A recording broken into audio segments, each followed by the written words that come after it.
Shout out po sa inyo lahat, sa ating mga kaibigan. Yan. Unang-una, thank you so much sa 271 subscribers natin. Sa lahat ng mga viewers natin, mga fans. Ayan, thank you so much po sa inyo lahat. Grabe, no? At syempre, bagong lahat, kape tayo. Yan, coffee time muna. At habang nagkakape, meron tayong pag-uusapan.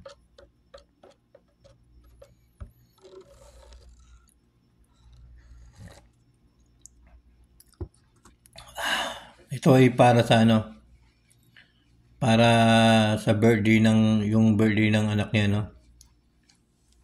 First birthday ni Baby Mature. Yan, Baby Mature ni Wamos Cruz. Ang daming madami tayong naririnig. Madami tayong napapanood tungkol dun sa komento ni Makagwapo. Komento ni Makagwapo. Yan, kaya sa birthday party ni birthday party ni Baby Mature. Ano lang dun mga guys, ang napangitan lang ako dun.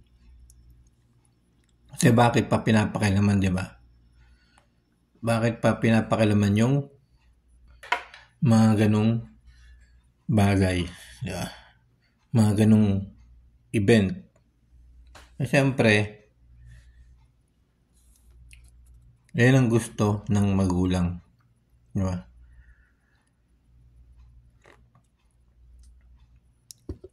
Kaya dapat hindi na natin yung pinapansin yung mga ganyung bagay. Kasi nakakasira lang yun, nakakasakit lang sa pamilya ni Wamos Cruz.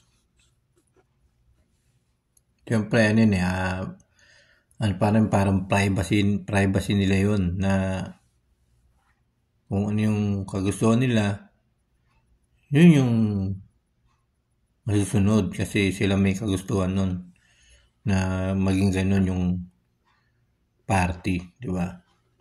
Kaya dapat hindi na natin pinapakilaman yung mga ganyan.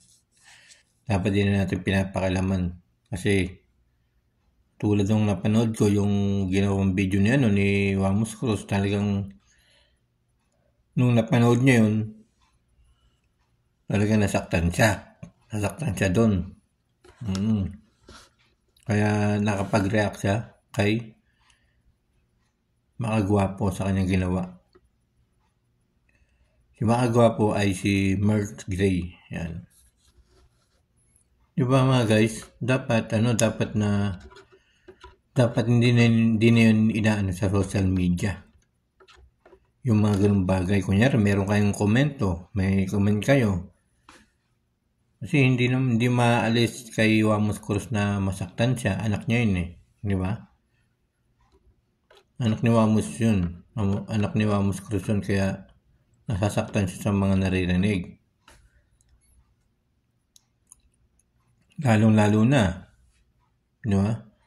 Pati ba naman yung asawa ni Wamos Cruz?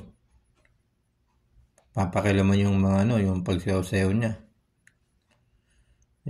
Kung ano yung gusto nila, hayaan na lang, di ba? Kung ano yung gusto nila, hayaan na lang natin. Kasi buhay nila yun Buhay nila yun, mga guys. Wala tayong pakialam sa kanila. Na kahit anong gawin nila, kasi buhay nila yun, di ba? Naawa lang ako hindi ako naawa, pero naawa din ako, kaya lang, siyempre, nakakailang naman sabihin na naawa ka.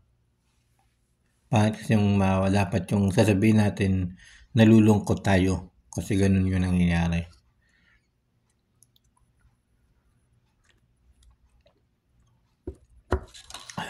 Pati ba naman yung mga ganung bagay, no? Pinag-uusapan.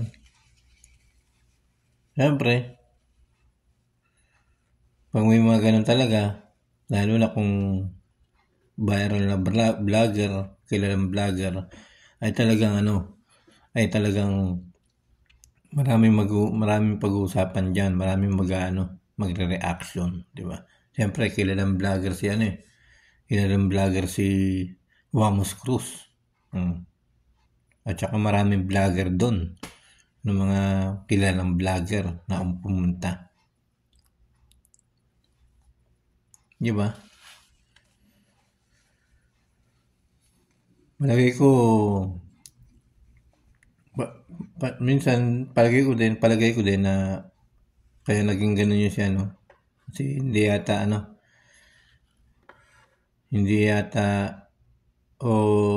siya imbitado o hindi nakasama, di ba? O meron pang ibang dahilan. Kasi sabi naman ni Wamos Cruz sa kanyang video, yung asawa ni Makagwapo ay inimbita niya, di ba?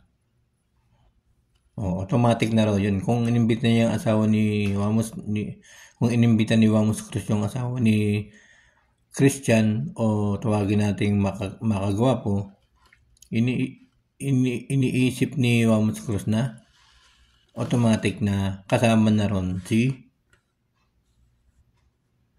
Makagwapo. Pero hindi naman nagpunta. O, di ba?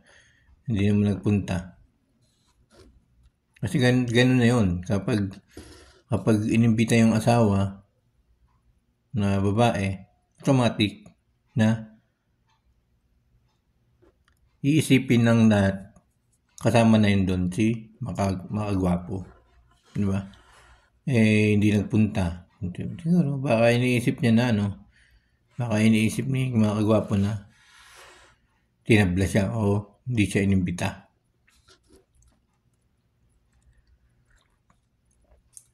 Pero mali pa rin yun. Mali pa rin yung ginagawa nila. Hindi maganda kasi buhay yun sariling buhay nila Wamos yun. Siyempre, masasaktan ng pamilya Cruz. Diba? Masasaktan yung pamilya nila. Kaya hindi maaalis talagang hindi maaalis natin na magkaroon ng masasabi si Wamos Cruz sa mga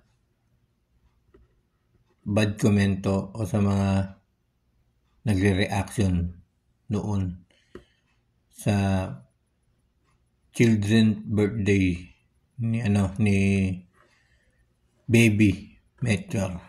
Yan. Di ba? Kaya sana sa lahat ng mga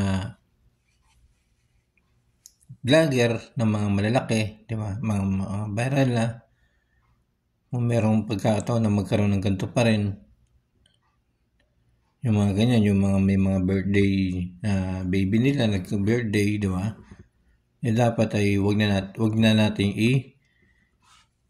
ilabas sa social media yung mga ganyan. Dapat personal, kung friend mo naman siya, message mo, di ba? Message, mag-PM kayo sa kanya.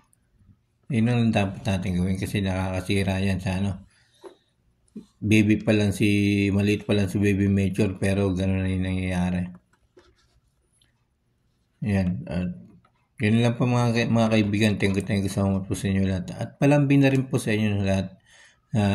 Paki-subscribe yung ating YouTube channel, Kuya Mike CB. Yan. Sana ay tapos na lahat ng problema nila, di ba? Sana maging maayos na kasi magkakaibigan naman sila magkakatropa sila, magkakapare pa. Kaya sana magkaayos na, di ba? Mapag-usapan ng maayos yung naka-close yung camera para wala na iingay pa, para wala na makikisulsul, di ba? Para wala na magre-reaction. Yan lamang po. Maraming salamat po sa inyong lahat.